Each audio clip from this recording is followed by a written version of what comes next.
엄밀히 요한일서 2장 28절부터 말씀입니다. 혹시 2장 28절 그 말씀이 있나요? 지난주 2장 28절 자막이 있나요? 있습니다. 여러분 28절부터 3장 10절까지 28절부터 3장 10절까지 읽도록 하겠습니다. 자막을 보시면서 함께 하겠습니다. 저부터 먼저 읽겠습니다. 자녀들아, 이제 그의 안에 거하라. 이는 주께서 나타내신 바 되면 그가 강림하실 때 우리로 담대함을 얻어 그 앞에서 부끄럽지 않게 하려 함이라.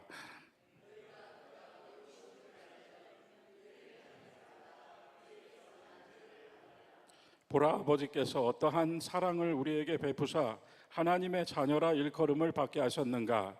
우리가 그러하도다. 그러므로 세상이 우리를 알지 못함은 그를 알지 못함이라.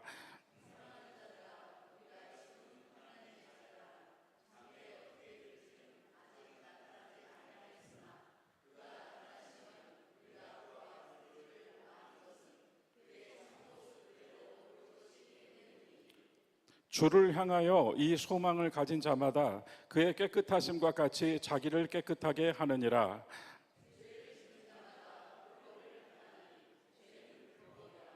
그가 우리의 죄를 없애려고 나타나신 것을 너희가 아나니 그에게는 죄가 없느니라.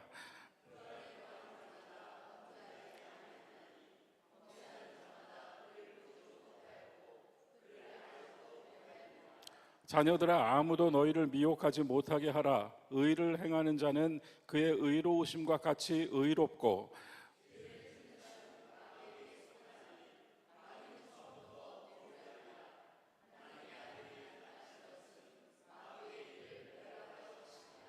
하나님께로부터 낳은 자마다 죄를 짓지 아니하나니 이는 하나님의 씨가 그의 속에 거하며 그도 범죄하지 못하는 것은 하나님께로부터 났음이라. 이러므로 하나님의 자녀들과 마귀의 자녀들이 드러나나니 무릇 의를 행하는 아니하는 자나 또는 그 형제를 사랑하지 아니하는 자는 하나님께 속하지 아니하니라. 아멘. 오늘은 에스더 여신도회에서 하나님께 득송해 주시겠습니다.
예, 오늘도 귀한 기도와 찬양으로 함께 은혜를 나눴습니다. 에스더 여신도 회원 여러분, 우리가 주 날개 밑에 있음을 다시 한번 증거해 주셔서 감사드립니다. 요한일서 오늘 6번째 시간이고, 우리는 요한일서를 기쁘게 읽자라고 하는 표지를 가지고 같이 동행하고 있습니다. 오늘은 요한일서 3장으로 이제 넘어오게 되는데요. 먼저 지난 시간들을 다시 한번 돌아보도록 하죠. 조금 전에 제가 오늘 본문이 주보에 1절부터 되어 있는데 2장 28절 29절부터 읽자 말씀드렸어요. 2장 28절 29절은 특별하게도 앞단락인 2장의 결론부이자 동시에 3장의 시작입니다. 그래서 2장 28, 29는 앞과 뒤를 이어주는 브릿지 역할을 하고 있고, 앞단락을 마무리하면서 마침표를 찍는 말씀이기도 하지만 동시에 앞으로 시작될, 그러니까 여기 3장 1절부터 요한일서가 5장 21절까지거든요. 그래서 3장부터 5장 21절까지 앞으로 나올 나머지 모든 내용의 머리가 2장 28절 29절입니다. 단락을 한번 구분해 볼까요? 화면으로 준비를 했는데요. 요한일서는 3개의 단락으로 크게 나누어집니다. 1장 1절부터 2장 2절까지 여기에서 키워드들이 있었어요. 교통, 나눔, 누림, 기쁨의 충만. 그리고 두 가지 그 관문이 있었는데요. 하나는 죄 사함을 받는 문제, 죄를 고백하는 것, 죄 없다 말하는 것이 아니라 죄를 고백하는 것. 그리고 또 하나는 세계명, 사랑을 실천하는 것이라고 했습니다. 그리고 나서 두 번째 단락이 2장 3절부터 27절까지, 제가 28절을 뒤에 결론, 2장의 결론이자 3장의 시작이라고 했는데 저는 3장의 시작에 28절을 놨습니다. 그래서 2장 3절부터 2장 27절까지 거듭나는 것, 우리 모두가 거듭났습니다. 우리가 앞으로 거듭날 것이 아니라 여기 앉아 계신 여러분이 거듭나신 거예요. 성경에는 예수님을 주님이라고 부를 수 있게 하신 것은 성령이 하신 것이라고 합니다. 우리 안에 주님의 영이 계셔서 우리가 주님하고 부를 수 있게 되었고 주님을 찾게 된 것이죠. 우리 모두 거듭났습니다. 거듭남, 그리고 성장. 아이를 생각해 보십시오. 아이가 태어나면 성장해야 하고 성장만 하면 안 되고 성숙해야 합니다. 그래서 거듭남, 성장과 성숙, 그리고 성숙하게 살려면 기름 부음이 필요합니다. 성숙하게 살려면 기름 부음이 필요합니다. 그래서 2장이 기름 부음까지 다뤘어요.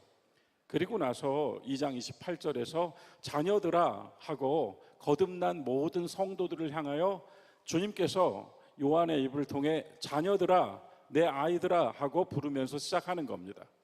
그래서 2장 28절부터 5장 21절까지는 한마디로 정리한다면 앞으로 우리가 다루게 될 다채로운 내용들이 있지만 그 내용들을 모두 묶어서 한 줄로 하나님의 자녀로 갖추어야 할 덕입니다. 우리가 뭘 갖춰야 할까? 여러분, 교사는 교사의 덕이 있고 정치인은 정치인의 덕이 있는 거죠. 부모는 부모의 덕이 있는 겁니다. 그래서 그 덕을 실행하지 못하고 덕을 깨트리면 문제가 생기지 않습니까? 마찬가지로 하나님의 자녀가 되었다, 성도가 되었다라고 하는 것은 그 성도의 덕이 있는 겁니다. 그래서 요한일서는 짧지만 이 3장부터 5장까지 해서 성도의 덕을 하나하나 이야기해주고 더 나아가서 그 덕을 갖추었을 때 어떤 은혜, 결과가 있는가를 이야기해줘요. 그래서 이 요한일서가 5장까지 3개의 큰 단락으로 구별되어 있음을 우리가 확인할 수 있습니다. 전체적으로 1장에서 우리는 이 땅에 몸으로 오신 예수님을 보았습니다 라고 하는 사도의 증언으로 시작합니다.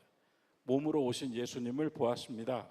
그리고 우리가 성령을 받은 다음에 이 예수님이, 나사렛 예수님이 우리에게 생명의 말씀으로 오셨고 내 안에서 영원한 생명이 되어 주셨음을 알게 되었습니다. 사도들이 그렇게 증거합니다. 그리고 이제는 이것을 여러분들에게도 전함으로써 성부 하나님, 성자 예수 그리스도, 그리고 사도들, 그리고 성도인 우리들까지 모두를 합쳐서 우리라고 말하는 새로운 국면을 열어줍니다. 그래서 이제는 다 우리입니다. 주님과 내가 우리고 하나님과 내가 우리고 여러분과 제가 우리입니다.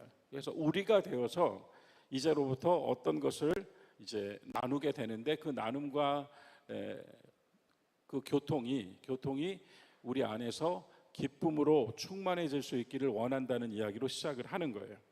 그래서 앞서 말씀드린 것처럼 예수님 영접하고 예수님 믿음으로써 모두가 하나님의 자녀가 되었습니다.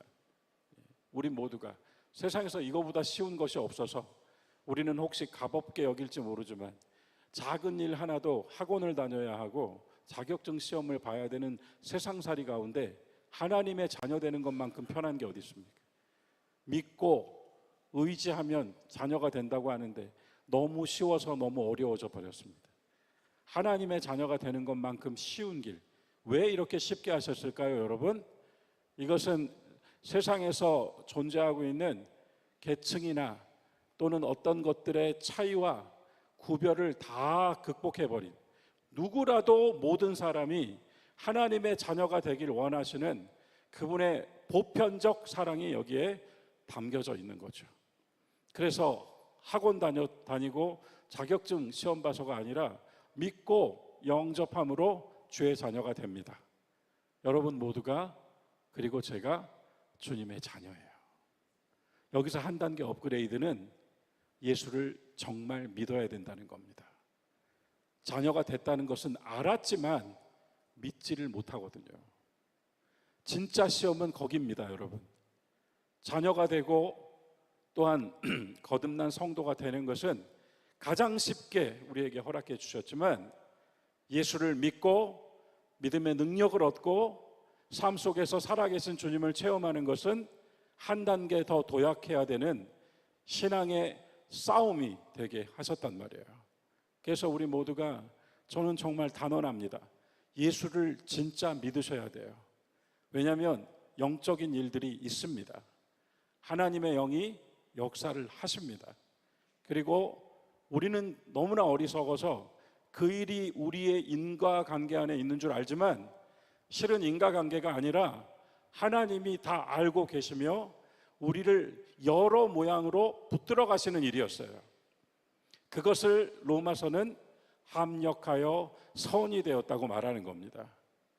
그 각각의 경험들이 각각으로 내 인생의 어떤 사건이었고 순간이었지만 그 사건과 순간이 나의 행위와 결과로만 있는 것이 아니라 영이 있었다 이 말입니다. 하나님의 영이 우리를 자녀 삼으시고 자녀 삼기 위하여 우리를 구원하시고 구원하시기 위하여 간섭하고 계셨다고요. 그래, 우리의 믿음은, 그러니까 믿음은 선물이라 그러잖아요. 믿음은 받는 겁니다. 믿음은 받는 거예요. 그럼 우리가 하는 건 뭘까요? 그걸 신앙이라고 하는 겁니다. 믿음은 받는 거예요, 주님께로부터. 우리가 누군가를 믿는다고 할 때 말이죠, 내가 뭔가를 가져서 믿는 게 아니고 저 사람이 믿을만 해서 믿는 거잖아요. 그죠? 믿음은 거기 있는 겁니다. 그래서 주님께 믿음이 있는 거예요. 그분은 믿을만 하신 분이에요. 그분은 변하지 않으시는 분이에요. 그분은 죽음을 이기신 분이에요.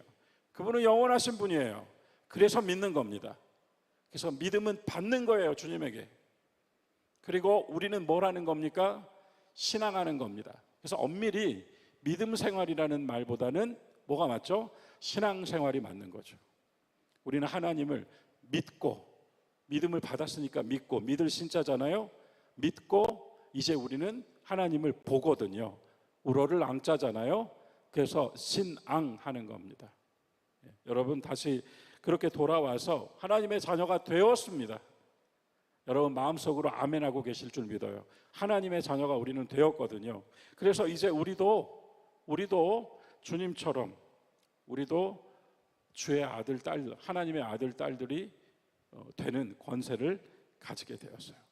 이건 이 땅에서 이해하는 것이 아닙니다. 여기서 이해하고 뭔가 우리가 그것을 설명할 수 있게 되는 것이 아니고, 이것은 신실하시고 변하지 않는 말씀대로 된 일로 우리가 믿고 또한 이것을 의지하여서 살아가는 문제예요. 영이라고 말씀드린 거 그겁니다.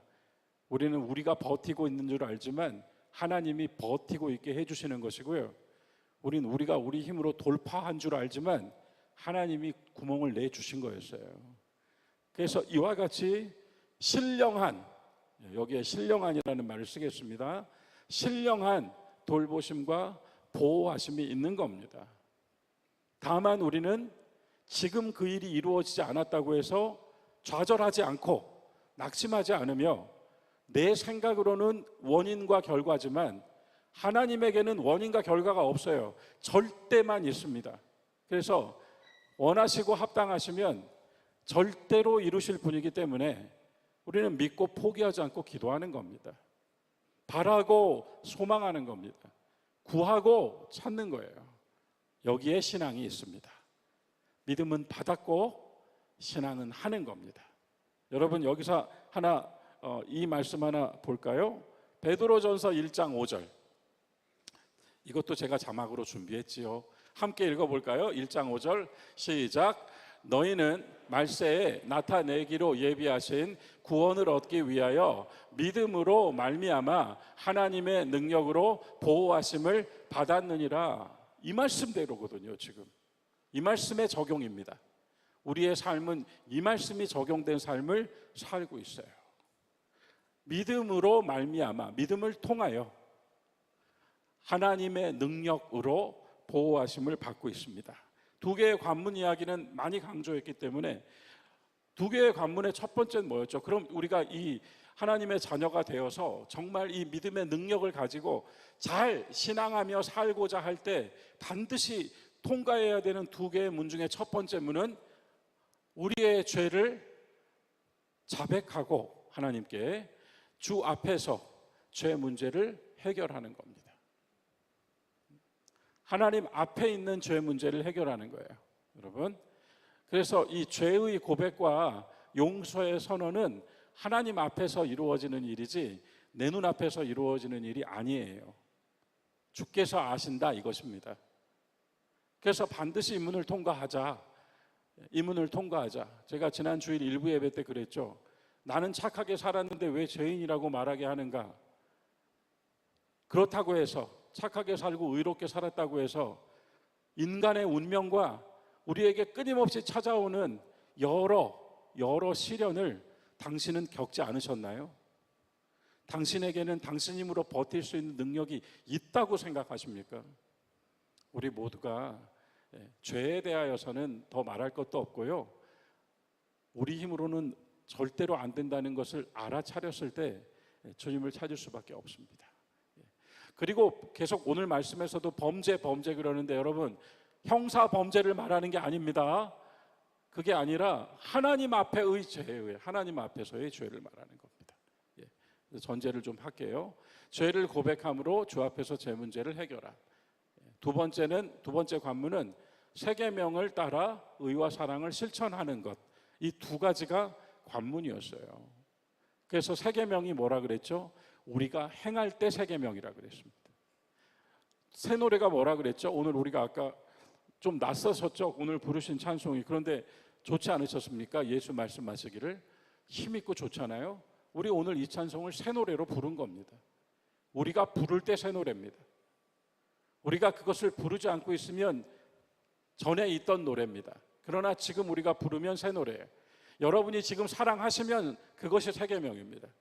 여러분이 지금 주님을 사랑하시고 옆에 있는 형제 자매를 사랑하시면 그것이 새 계명을 실행하는 겁니다. 그래서 이 두 개의 관문을 반드시 통과한다. 두 번째 단락으로 넘어오면, 두 번째 단락에서는 아이가 태어났을 때 아이가 듣고 보고 또한 경험함으로써 맛봄으로써 자라는 가운데 반드시 몸이 커질 뿐만 아니라 마음도 커져야 하죠. 생각도 커져야 하고 속도 커져야 되잖아요. 그와 같이 반드시 자라야 하는 것처럼 하나님으로 다시 태어난 사람들, 하나님의 아들, 딸로 태어난 사람들도 자라야 합니다. 그래서 이 편지에 세 부류의 수신자가 나왔습니다. 한번 볼까요? 첫 번째 수신자, 아비들아 하고 불렀어요. 아비들은 어떤 사람들이요? 태초부터 계신 예수님을 알고 있는 사람들. 예수님이 나사렛 예수로만 오신 것이 아니라 이미 전부터 하나님과 함께 계셨던 분임을 알게 된 사람들. 그분은 영원하신 분이었다는 것을 알게 된 사람들. 그래서 우리가 죽고 나서도 우리는 예수님 만난다는 것을 믿는 사람들. 제가 이따가 조금 그 얘기를 더 하겠습니다. 그래서 아비들은 어떤 사람들이라고 하냐면 영혼을 바라볼 줄 아는 성숙한 사람들. 시간을 살고 있지만 영혼을 바라볼 줄 아는 성숙한 사람들을 아비들이라고 합니다. 두 번째, 이 편지의 요한일서의 수신자 두 번째, 청년들은 시험과 악을 이긴 강한 사람들, 이렇게 표현했죠. 강한 사람들, 이긴 사람들. 그래서 시험과 악을 이길 수 있으려면 뭐가 필요하죠? 세상을 직시하고 있어야 돼요. 우리 대부분이 실패하고 실수했던 것, 저도 그렇습니다. 세상을 바로 보지 못했어요. 사람을 바로 보지 못했습니다. 그래서 실수하고 실패합니다.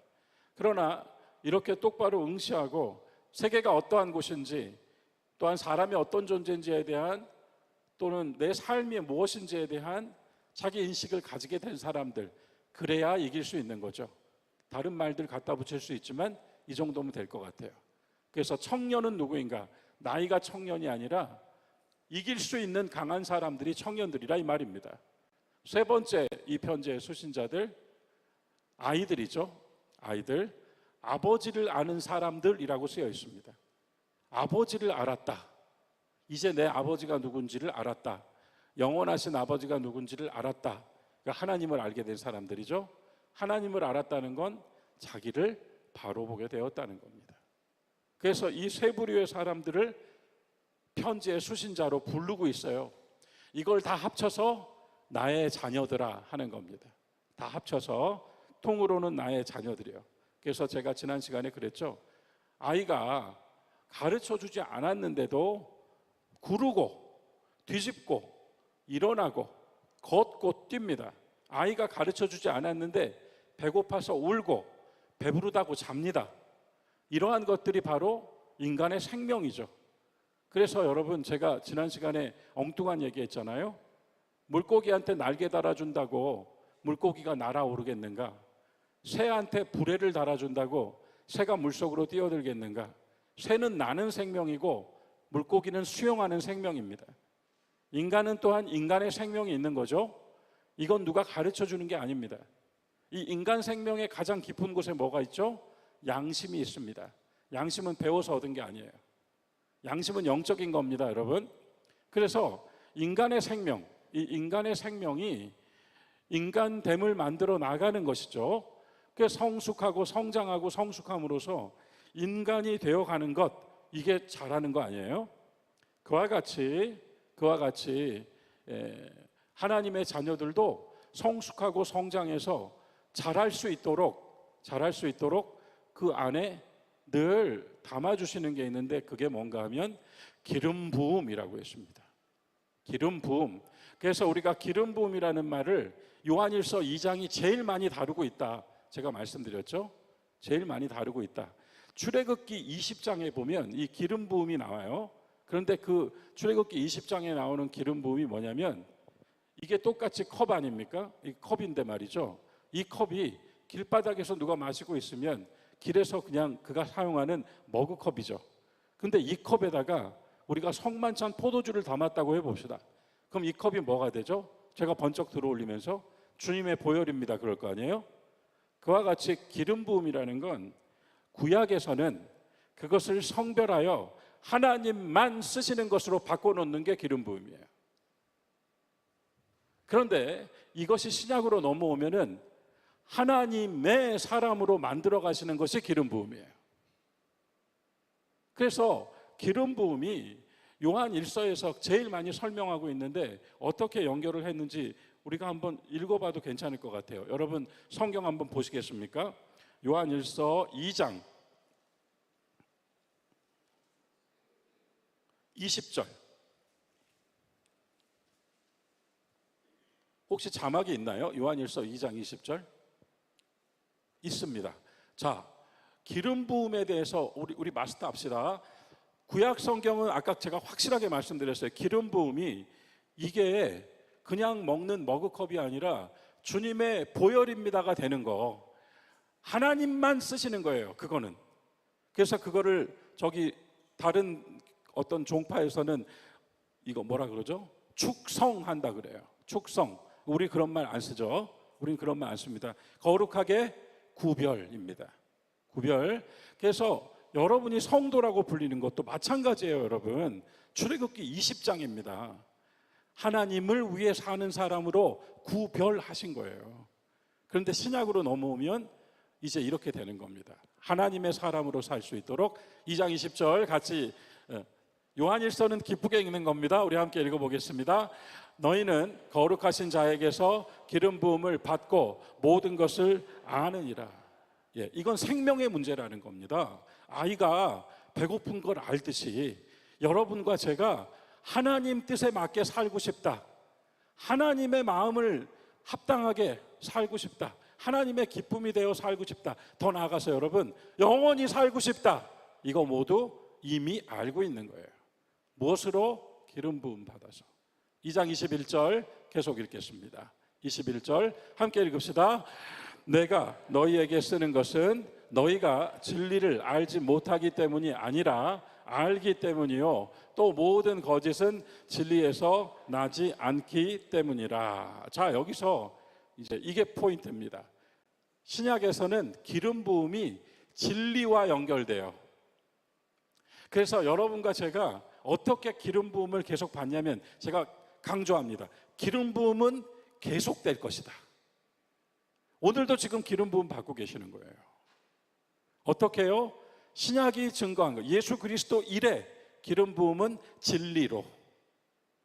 구약에서는 제사장이 기름을 발라서, 맞죠? 기름을 발라요. 그래서 크리미네이션이라고 한단 말입니다. 관유라고 불러요.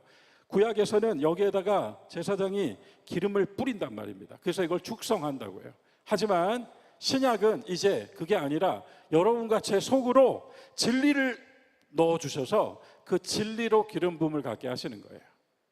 그래서 우리가 매번 하나님 말씀에 함께 공감하고, 아, 이거구나 라고 느끼고, 아, 내가 이제 더욱 하나님 말씀을 사랑해야지, 그때마다 기름 부음 받고 계시는 거예요. 여러분 기도하시다가 간절한 마음이 들고 진실한 마음이 찾아들고 절절하게 기도하고 싶어지실 때 기름 부음 받으신 거예요. 무엇이든지 구하라 그리하면 이루리라를 붙잡은 거거든요.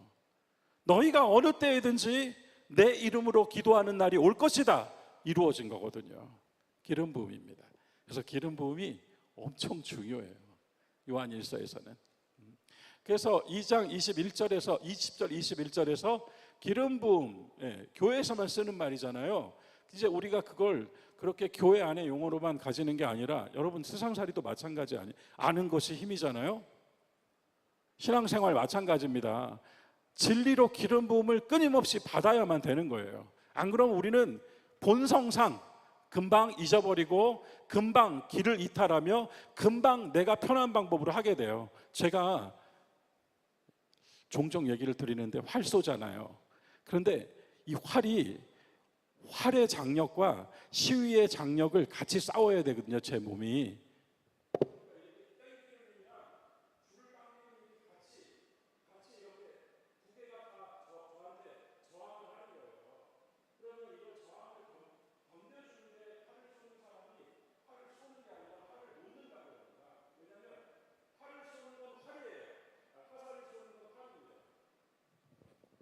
그런데 이걸 견딜 때 자꾸 요령을 부리게 돼요. 이게 딱 그 가르쳐준 틀이 있거든요. 그 틀대로 쌓야 관역으로 들어가는데 버티는 게 힘드니까 손도 이렇게 한번 비틀어 보고 이 당긴 줄도 이렇게 한번 꺾어 보거든요. 이러면 좀 덜 힘들거든요. 그러면 바로 혼나는 거예요. 왜냐하면 그렇게 쏘면 화살은 날릴지 모르지만 관역엔 절대 안 꽂히니까. 그래서 똑같은 힘을 쓰지만 사실은 그 규칙대로 하면 될 것인데 쉬운 길로 하고 싶어지거든요. 하다못해 활쏘기 같은 취미생활에도 그래요. 그러니 신앙생활 오죽할까요, 여러분? 얼마나 내 편한 대로 하고 싶습니까? 하나님 하면서 말이죠. 그죠? 그래서 우리가 모두 그렇기 때문에 끊임없는 기름 부음이 필요합니다. 자, 27절에서 한번 마침표를 또 찍는 거예요. 2장 27절 화면 있습니까? 같이 읽어볼까요? 시작. 너희는 주께 받은 바 기름 부음이 너희 안에 거하나니 아무도 너희를 가르칠 필요가 없고, 그 뒤에 오직 그의 기름 부음이 모든 것을 너희에게 가르치며 또 참되고 거짓이 없으니 너희를 가르치신 그대로 주 안에 거하라, 이렇게 나왔습니다.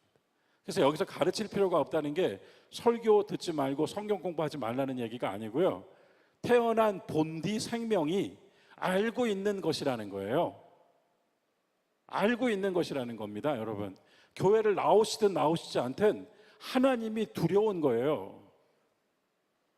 무엇을 하고 다니든 영원한 생명이 간절한 겁니다. 여기서 도움이 절실한 거예요. 있는 겁니다, 우리 생명 안에. 신이 없다고 말하는 자도 신이 있는 거예요. 그래서 우리는 본디 우리의 생명 안에 우리 자신으로서는 안 되는 것을 알고 있고, 그것을 도울 수 있는 힘이 있다는 것을 알고 있어요. 자, 기름 부음이 이미 여러분에게 있습니다. 그리고 나서 이제 2장 28절 이렇게 시작하는 거죠. 자녀들아, 이제 다시 다 묶었습니다. 아비, 청년, 아이를 다 묶었어요. 자녀들아, 하나님의 자녀 되신 여러분, 이제 그분 안에 거하십시오. 그분 안에 거하십시오. 주께서 나타나신 바 되면 그가 강림하실 때에 우리로 담대함을 얻어, 여기서 담대함의 밑줄입니다. 담대함을 얻어 그 앞에서 부끄럽지 않게 하려 함이라. 여러분, 우리는 다 부끄러울 수밖에 없어요. 사실은 말이에요, 잘한 일은 별로 생각 안 나요. 내가 잘했던 일은 생각나지 않아요. 임사체험에서 늘 라이프 리뷰라는 걸 한다고 그러는데, 그렇게 눈 감고 잠시 죽음을 체험한 사람들이 공통적으로 하는 말이 라이프 리뷰거든요. 근데 그 라이프 리뷰에서 나쁜 일 한 거가 드러나는 게 아니라 나도 몰랐는데 내가 잘한 것들이 보여서 눈물이 난대요. 사실 우리 잘한 거 기억 안 나요. 잘못한 것만 기억나요. 그래서 우리가 부끄러워요. 그런데 여러분, 담대함이 있으면 부끄럽지 않고 설 수 있다는 거예요. 그러니 뭐가 필요해요? 담대함이 필요해요. 이게 28절입니다. 29절도 또 같이 한번 읽어볼까요? 이제 읽기 시작이에요. 29절 같이 읽겠습니다. 너희가 그가 의로우신 줄을 알면 의를 행하는 자마다 그에게서 난 줄을 알리라. 자, 이제 의가 나왔어요. 의, 행동의 지침입니다. 의, 행동의 지침. 그러니까 지금부터 얘기할 3장부터 이야기할 게 뭐냐면 의예요. 어떤 의? 그리스도인으로 하나님의 아들 딸로 사는 행동의 지침, 의. 이렇게 나오는 겁니다. 자, 3장 1절 또 읽어볼까요? 3장 1절 시작.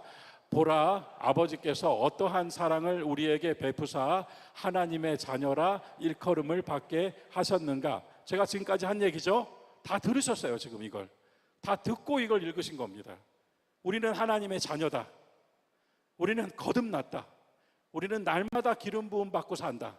우리는 진리를 추구하고 있다. 우리는 영원을 소망하고 있다.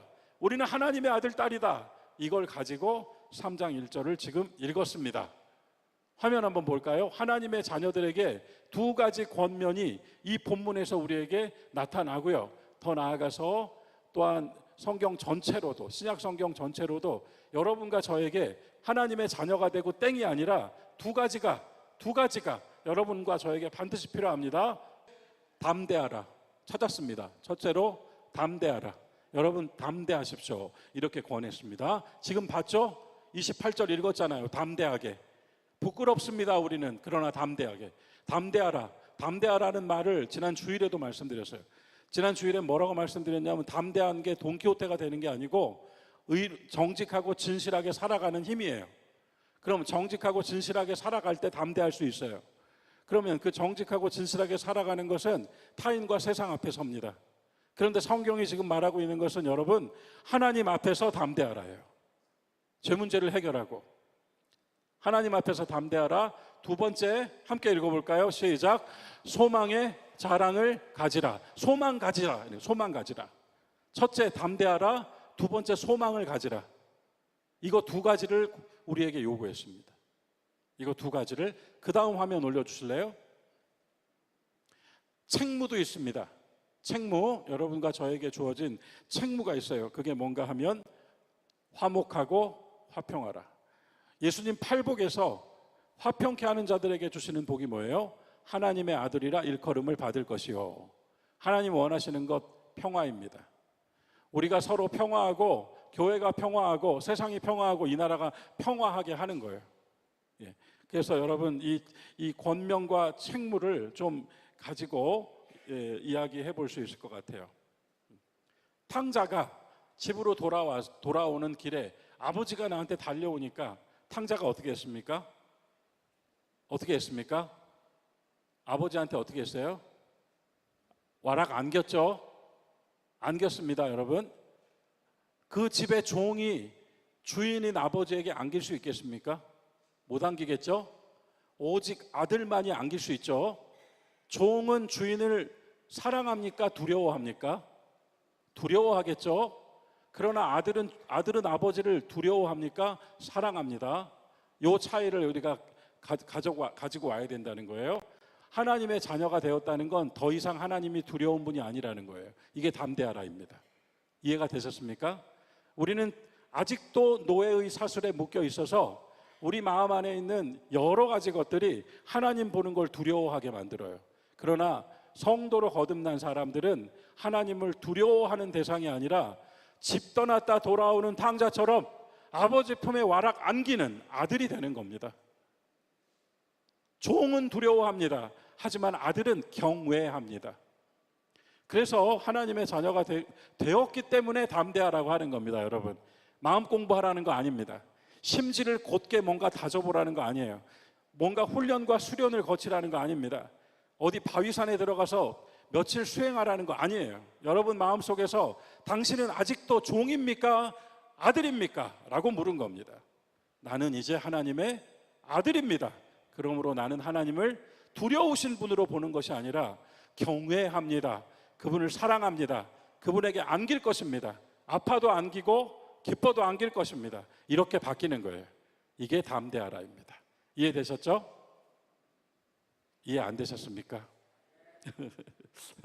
그래서 탕자의 이야기 비유가 보통 비유가 아니에요. 우리에게 담대가 무엇인지를 가르쳐준 좋은 비유입니다. 그리고 나서 이제 소망 이야기를 해야 되는데 소망을 가져라. 오늘 본문 말씀에도 있거든요. 소망을 가지라는 말씀이 우리가 이러한 소망을 가지고 살아가야 된다 하는 말씀이 우리 본문에 나옵니다. 그래서 이 소망이 우리에게 있어야 하는데 그 소망이 무엇인가, 어떤 소망인가 이미 다 얘기한 겁니다. 영원한 생명의 소망이고 하나님이 돌봐주신다는 소망이고 우리가 늘 주님의 보호하심 가운데 살고 있다는 소망입니다. 여기서 한 가지 생각할 것. 모세가 이집트에서 끄집어내가지고 가나안으로 들어갔죠. 젖과 꿀이 흐르는 땅으로 들어갔습니다. 여호수아의 영도 아래. 그런데 여러분, 이스라엘 사람들이 여호수아의 영도 아래 젖과 꿀이 흐르는 땅에 들어가서 젖과 꿀이 흘렀습니까? 들어가자마자부터 전쟁이 시작됐습니다. 그죠? 아니 젖과 꿀이 흐르는 땅으로 들어가려고 40년 동안 광야에서 그 고생을 했잖아요. 구약 성경에서는 하나님의 집, 하나님의 자녀가 누구냐면 이스라엘입니다. 그러면 구약 성경에 하나님의 집, 하나님의 자녀인 이스라엘이 마침내 가나안에 들어갔는데 젖과 꿀이 흐르기는커녕 전쟁이 시작돼서 그로부터 1500년 이상 이 사람들은 그 땅에서 피눈물을 흘려야 했습니다. 그렇다면 모세의 영도와 여호수아의 영도로 가나안에 들어간 일은 실패하였는가? 그건 실패인가? 거기에 대한 대답은 이것이죠. 그때 구약 성경에서는 하나님의 자녀, 하나님의 집이 이스라엘이었지만 예수님 오신 이래는 하나님의 집, 하나님의 자녀가 훨씬 커졌거든요. 그래서 우리 한국 땅에 사는 우리까지도 하나님의 자녀, 하나님의 집이 되었습니다. 훨씬 커졌죠? 그러면 그때와 지금의 결정적 차이, 구약 성경의 이스라엘은 가나안 땅에 들어가는 것으로 만족해버렸어요. 그리고 그 땅에 들어가는 것이 자신들이 어떠한 책임을 가지고 들어가는지 알지 못했습니다. 들어가자마자 하나님을 버리고 하나님의 말씀대로 가지 않았죠. 가나안을 따라갔지 않습니까? 그러나 이제 우리는 그렇게 할 필요가 없게 된 것이 어떻게 하면은 영원한 안식에 들어가는지를 가르쳐 주신 분이 계시거든요. 누구죠? 예수님입니다. 여러분과 제가 자랑하는 건 내 믿음이 아니라 예수님을 자랑하는 겁니다. 그 자랑을 통하여 우리는 소망을 가지게 되는 것이죠. 소망을. 이 예수 그리스도를 통하여서만 안식에 들어갈 수 있다는 소망이에요. 그래서 담대하라와 소망을 가져라, 이 두 가지를 딱 가지고 이제 3장을 읽으면 1절부터 이 단락을 읽으면 마무리가 될 수 있습니다.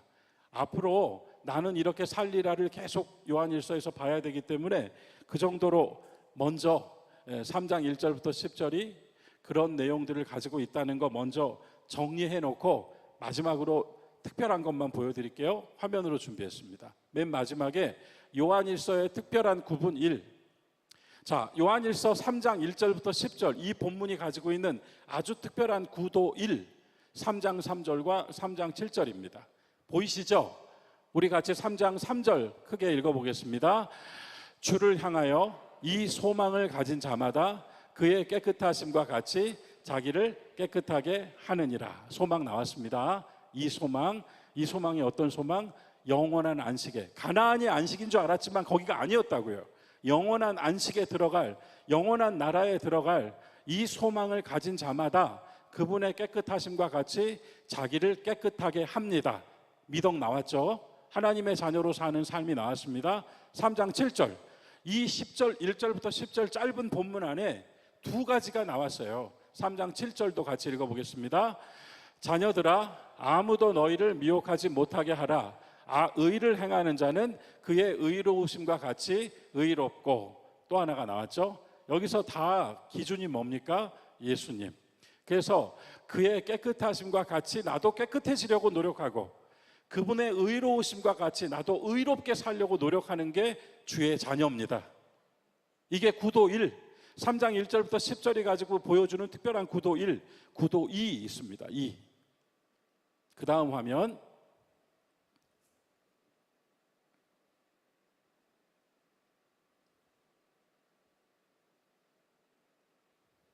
자, 3장 5절과 3장 8절입니다. 구도 두 번째, 첫 번째 3장 5절 같이 읽어보겠습니다.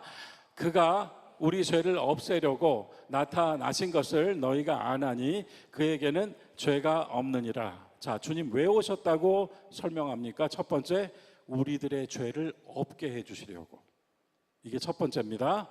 예수님 이 땅에 오신 이유, 요한일서의 대답 1, 우리 죄를 없게 해주시려고. 예수님 이 땅에 오신 이유 두 번째, 3장 8절 같이 읽어보겠습니다. 죄를 짓는 자마다 마귀에게 속하나니 마귀는 처음부터 범죄함이라. 하나님의 아들이 나타나신 것은 마귀의 일을 멸하려 하심이라. 이게 두 번째 오신 이유예요. 그래서 3장 1절부터 10절에서 예수님은 왜 오셨는가 두 개 설명했고요. 그리고 또한 우리는 어떻게 이제부터 살아야 합니까에 대해 두 개 설명했습니다. 짧은 내용이었지만 그 10절 안에서 그걸 설명했습니다. 자, 마치려고 합니다. 마지막 페이지 열어주실래요? 1장에서 우리는 하나님은 빛이시다를 보았습니다. 그 빛 가운데로 나온 사람은 더 이상 어둠과 사망에 있지 않습니다. 은혜입니다. 2장에서 우리는 하나님의 기름 부음을 배웠습니다. 그 기름 부음은 진리입니다. 3장, 오늘 말씀의 마지막 3장 이 9절 10절에서 특별히 9절에서 하나님께로부터 난 사람은 죄를 짓지 않습니다. 왜냐하면 하나님의 씨가 그 속에 있기 때문입니다. 씨가 뭐예요? 생명입니다. 정말 작았지만 지금 여러분과 제가 나눈 이 짧은 시간의 이야기가 누군가에겐 어렵게 들렸을지도 모르겠어요. 우리들이 신앙한다라고 하면서 보여주는 모습은 정말 작지만 그 작은 씨가 어떻게 큰 나무가 될지는 하나님만 아시는 겁니다. 여러분과 제 안에는 이제 하나님의 씨가 있습니다. 바로 이 생명이 우리로 하여금 하나님의 아들, 딸로 살도록 우리를 하나님의 사람화 시켜나가는 것입니다. 그래서 요한일서는 흥미롭게도 1장, 2장, 3장에서 은혜와 진리와 생명을 보여줬습니다. 4장은 이제 뭘 보여줄까요? 사랑을 보여줄 겁니다. 자, 여기까지 함께 읽으신 여러분, 다시 한번 나중에 읽으실 때 1장부터 3장까지가 쏙쏙 들어오는 정말 기쁘게 읽을 수밖에 없는 멋진 말씀으로 요한일서가 우리의 신앙생활에 아주 좋은 밑거름이 될 수 있기를 바랍니다.